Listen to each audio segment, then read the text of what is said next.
Yep. All right, so I will try to, there you go. I will try to remember to stay in frame. Oh, it just slides every, yep, that's all it's going to do. That's all right. I can get rid of it if you want. Whatever. Uh, Okay. So the reason why I laughed when you said expertise is 5051 is 3 months old. So when we say expertise, it's fairly hilarious to us. And I personally have been involved in politics since about February 5th.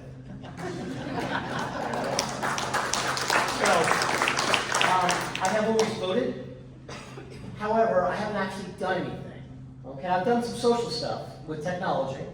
I started a micro charity for Ukraine back in 2022. I built a COVID tractor in 2020, and I worked for BADL. But most of what I've done has just been vote. What people do is they vote. So this is what I call my Understanding 5051 speech. I gave this in Evansville 2 weeks ago. So my name is Scott Johnson. I'm the state organizer for 5051. So like a lot of you, I'm an Indiana resident. Unlike a lot of you, I'm an immigrant. I came from the East Coast, so I made a choice to be here. I really like it here. And I, like I think a lot of us, am horrified at what I see in America. Okay? This bears no resemblance to any America that I've ever seen in my lifetime. It bears some resemblance to the House Un-American Activities Committee back in the 50s, but it is worse than that. And I'm here for 5051 because I think 5051 has at least some answers. We do not claim to have all of them. So what is 5051? Well, back in January, all of 3 months ago, a bunch of internet nerds on Reddit, and when I say it's on Reddit, everyone goes, oh no. They were spitballing, which is what internet nerds do. And they made the awful statement, wouldn't it be cool if? And now here's the interesting thing. They made something happen.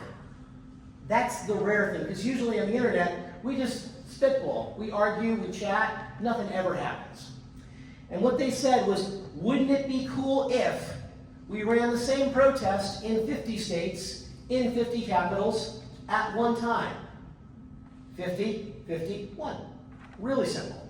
And it's gone from a protest to a movement, but it's the same idea. So that first happened in Indiana on 2/5, what we refer to as the cold day. Remember that point in early February when it was nothing but cold? Well, it is now nothing but rain. This is the first time I have ever spoken in a building. I can't tell you how delighted I am. I'm not wet. All right, and out of 2/5, a bunch of us came together. We all found each other. Not one of us knew each other beforehand. And so here's what we've got now. We have a core group of about 600 people that hang out online.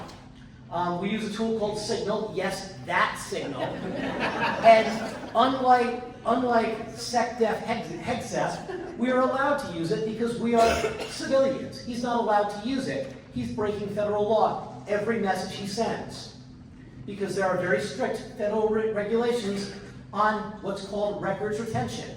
The reason Hegseth uses Signal is because he doesn't want a record kept. All right, so that is where our core leadership hangs out and we get stuff done.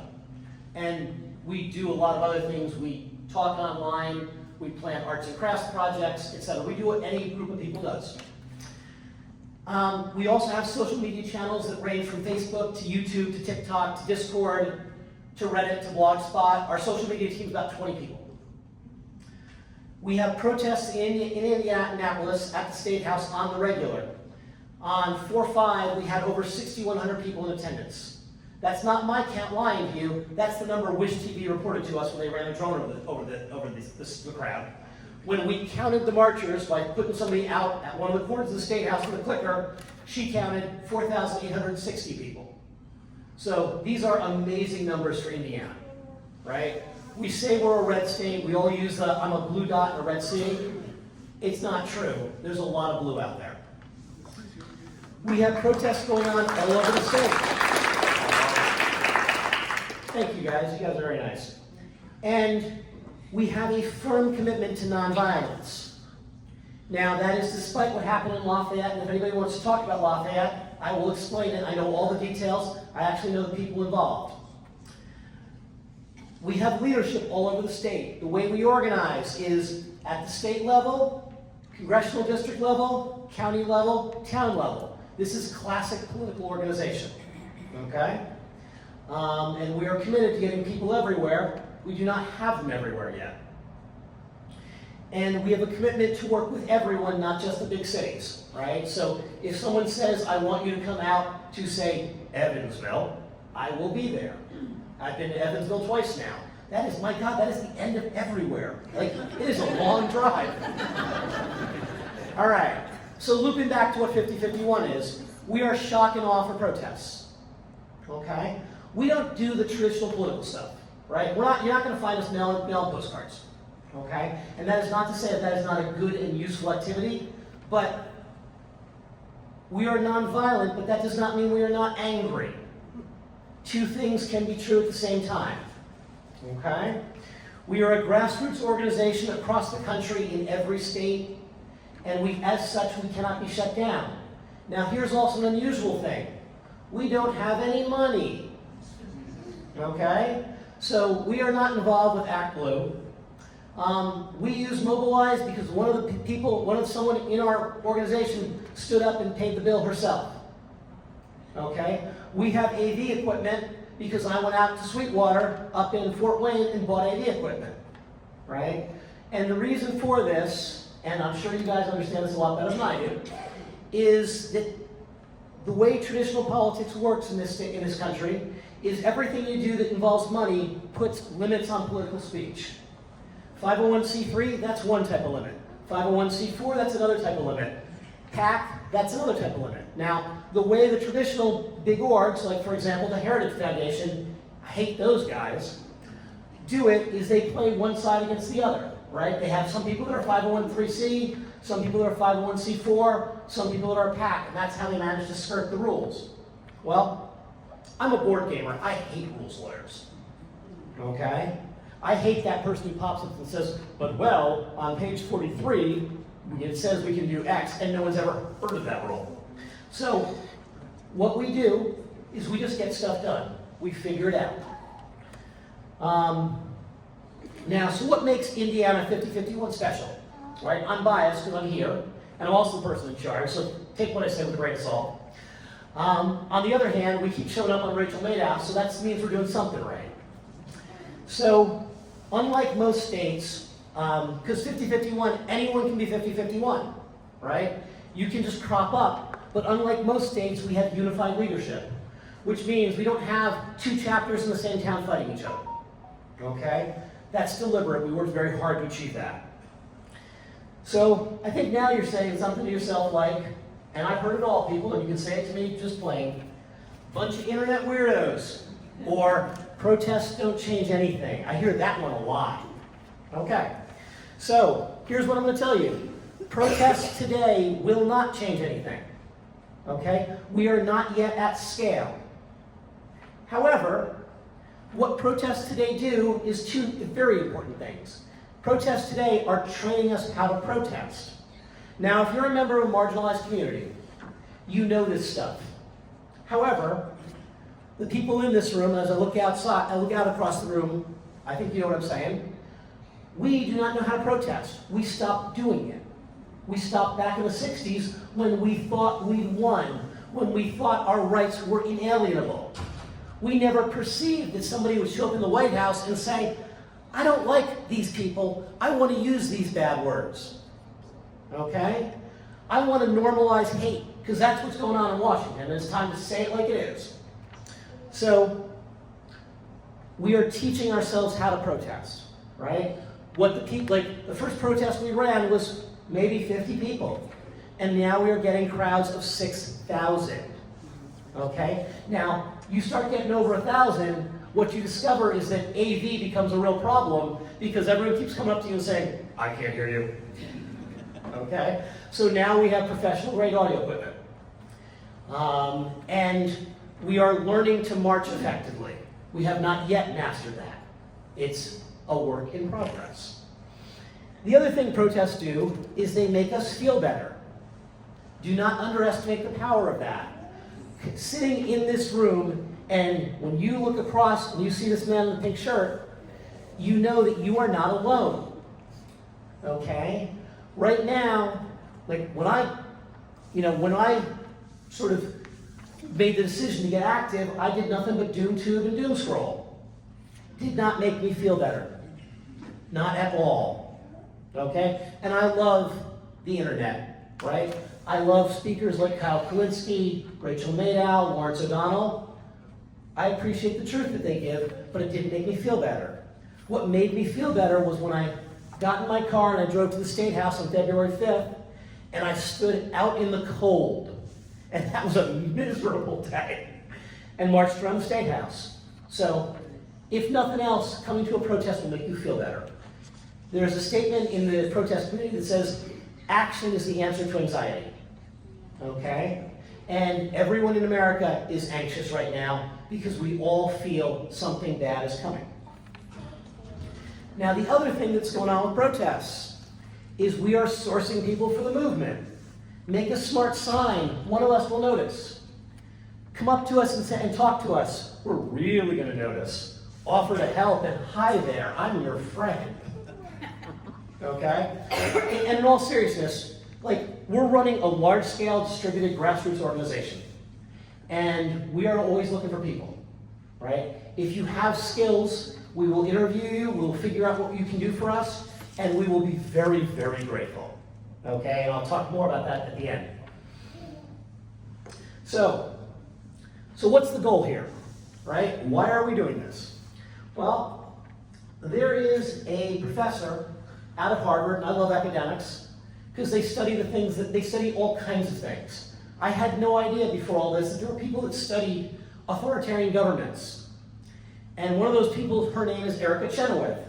And what she has found is that in 53% of the time, continued sustained protests bring down authoritarian governments. Okay? Now, 3.5% of the population, what's that mean? In Indiana, that means 288,000 people protesting on the regular. Nationwide, it means 11 million. That's why I do what I do. I am a full-time activist. I retired back during the pandemic because I've been successful and I was able to do that. And this brought me out of retirement. As far as my background goes, I am a former executive. I used to run startups. I used to found service companies. And I used to build technology. And now I'm doing all that same stuff, only we call it, instead of hiring, we call it recruiting. And we call it grassroots activism. It's just leadership, okay? We do it in a very different way. It's incredibly distributed, incredibly collaborative. You know, there's a lot of cajoling, and if anyone's worked with volunteers, you know exactly what I mean. But the point is, we get things done. Now, I keep saying that, and all I've said is that we run protests. And that is great, but doesn't really help. Well, at our last protest, we said, let's run a food drive. And the reason is that 5051 National said the theme of this event is community. What the hell does that mean? Well, we realize that America suffers from food insecurity at this point. Every American city has only three days of food on hand. If the truck stops flowing, that's a problem. So we said, let's raise some food. We got 2.2 tons of food brought to us. Thank you. We distributed 30% of that to a charity called HVAF, which is helping veterans and families. We have a strong veterans contingent in our group. Thank you for your service. Are there any veterans in here? Thank you. And then the rest of it we gave to a local group called Food Not Bombs. And they come out to our, thank you. They come out to our events, they speak. They're fundamentally good people. And so we dropped whatever 80% of 2.2 tons is. We dropped a lot of food on them. And so that's what 5051 is. We are a movement that's focused on change. We believe that there is a problem. We are 100% nonviolent. Show up with a weapon, we ask you to leave. Show up with a sign that's a weapon, we ask you to leave. Get on our online forums and start advocating for armed violence, we ask you to leave. Okay? Now, we had some wonderful individuals that showed up at our 3-4 protest you exercising their right to open carry, and we very gently asked them to leave, okay? And they were honestly there to support, and I appreciated it, but it's not right for the context. And they were just stand-up folks, they just left. So, we believe America's in trouble. We believe we're in a constitutional crisis, and we believe we are under authoritarian rule. Now, I follow this stuff real deep. So, let's give some examples. There is a disappeared persons website that tracks the disappeared. As of last night, there were 1,967 people listed there. You can see names, you can see faces. 1,967 people. Don't believe we're in authoritarian rule? We have a concentration camp in America now. It's a former prison in Miami called Krome, Krome. Now, when you take a prison and you overfill it by 10x, that's a concentration camp, okay? Because prisons have guidelines as to how they're supposed to operate. Don't think we're under authoritarian rule? Trump has defied the courts openly, flat out. So, now, that was the stuff I talked about 2 weeks ago. Now I'm going to talk about the stuff that came out yesterday. So, it has been announced that Abrego Garcia doesn't ever get to come home. Okay? Now, for those of you who don't follow it or don't know the name, Abrego Garcia is a person from South America who's in America. He has an American wife, and he has 3 children. And he was mistakenly arrested by the idiots in Washington. Okay? They literally got it wrong. A government attorney admitted this in court, and he lost his job over the fact that he admitted it. Now, that is horrific. Okay? But we can rationalize that. We can say, well, he's from South America, right?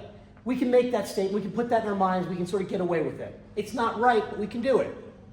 However, Trump, yesterday and the day before, arrested 2 judges.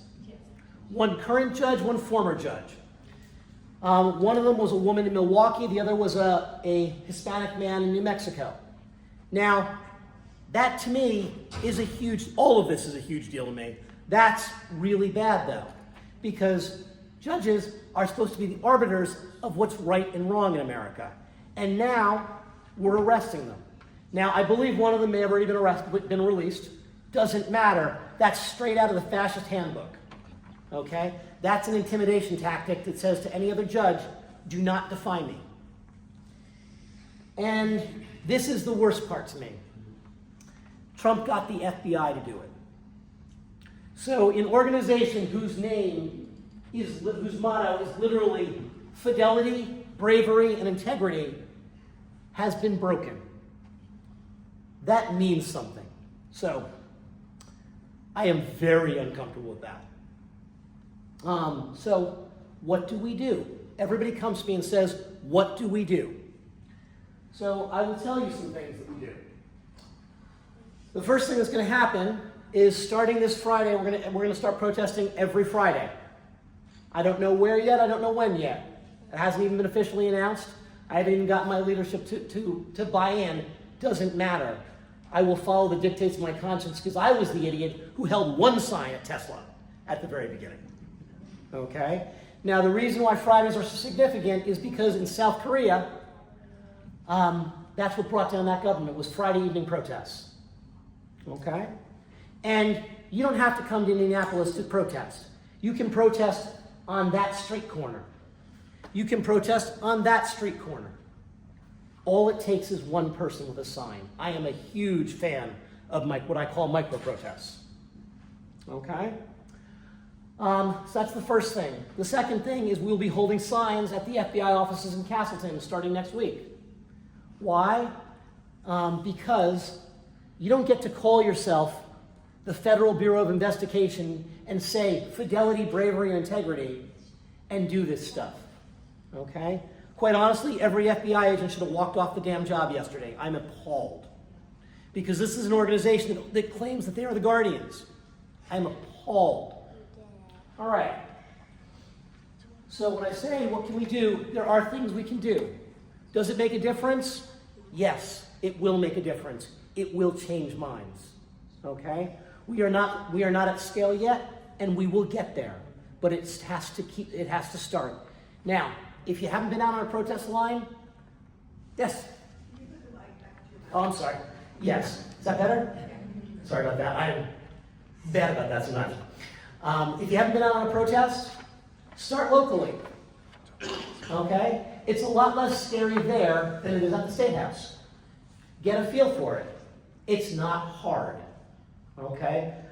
I'm speaking to you now. I've spoken to crowds of 6,000. The last time I spoke prior to this year was 21 years ago. Okay, and that was a crowd of about 500. We can all step up. Everyone in this room has skills that are necessary. So my people tell me I'm supposed to end my speech with a call to action for people that are involved. So I finally am, for the first time, I'm doing that. So, call to action. I need adults. Okay? I need people who are willing to step up and get stuff done. Some of it's little stuff. I need organized people who can get things done. Okay? Now, we have a lot of people, but we don't have, like, a lot of us are younger and haven't had the life lessons that come with going through just life, right? You get to a certain age and you know what to do. You know how to solve problems. That's useful. The other thing that I need is I need leaders who are willing to step up, because I've got a lot of people who are burned out, because we run protests every 2 weeks and we've been doing it since February. So I'm staffing a literal second management team, right? What we call the B team. And what's going to happen is the A team runs the even number protests, the B team runs the odd number protests. Because we're not stopping. We're going to continue to do this stuff. Now the other thing is I need some mainstream speakers for our 525 protest. So here's what I mean by this. I want people who can talk about the impact of Trump's executive orders on just Americans. Right? So someone out there has read one of Trump's executive orders and has thought, man, that's bad for my kids. Or, wow, this is bad for the economy. Right? We do not have enough people tackling practical issues yet. We do a great job with the theoretically. We do a great job with marginalized issues. And those things are very important. But we also need to be a little bit more representative of mainstream America. Okay? So if anybody's interested in talking, giving a speech, we have a speechwriter who can help you. We actually have a couple of them. We can give you some media training if you haven't done it before. And we can put you in front of a crowd. All right. Does anybody have any questions? And I know there are questions. Yes, sir. Yeah, I've been to a couple of your rallies. They're fantastic, by the way. Thank you. You do a great job, and the team does a great job. Yep. But my question is there any plan to get your organization together, and I don't mean to meld it together, but at least to coordinate it together with MoveOn.org and Indivisible? Sure. So that rather than 6,000, maybe you can get 10,000. So, let me repeat it for everybody who couldn't hear. Are there any plans to get together with Indivisible or MoveOn, etc.? So that comes into the topic of partnering. And the answer is maybe. And here's the reason why. We are not tied into traditional democratic politics. Most of us don't actually have that great a knowledge of it. And we often offend people because we are not playing by the standard rules. So I know Monty from Indivisible, right? I know Ron Newland from Indivisible. I'm very happy with, I love those guys. They aren't always so happy with us. So I think the answer is yes. And my challenge to you would be, is if you think that's important, join the team and help get it to happen. Here's the way leadership works in a grassroots organization. Somebody says, this is important. And if they step up and do the work, it makes things happen. Right? My rule is I don't take on anything new anymore. I give it to somebody else. Because I am literally burning out. Okay? I work on this stuff 7 days a week. The most fun I had in the last month was inviting people from the movement to my house to talk about this stuff. And we did actually barbecues and hot dogs last night, which was lovely, but of course it rained. Yes? I've been kind of studying the 3.5% thing too, just in my what's happening in the country. In Westfield, it's only 2,272 people. Like, it's just really not that many people. It's not. And I've kind of thought, like, okay, what are little domains of different pockets of people in Westfield, and how can we? It doesn't have to be 3.5% of people all in one place at one moment. It's 3.5% of people sustained over time, even if it's in disparate places and disparate times. And so how can we, just knowing our little pocket, figure out how we can make one of those thermometers when you fundraise? Like, how can we get up to 2,272 people? How are we doing time? Great question. I'm going to let Scott answer. This is probably going to be our last question because we do need to wrap up at 12:30. Right? There's a group that's going to be in here. Yeah. So I love the engagement. I don't want to cut us off, but we kind of have to. So if Okay. you could answer. I and will then answer we'll that finish. question. So here's my suggestion. I think I just found my first Friday night leader. Okay? So the answer is talk to me, and we'll help you be successful. Okay? All I do, quite honestly, these days is talk to people. All right? So I'm going to put the mic down. I'm going to go over there. I've got some swag. We've got some toys people can have, some fidget spinners. Some of the slogans are family friendly, some aren't. All right. Thank you all so much. I really appreciate it.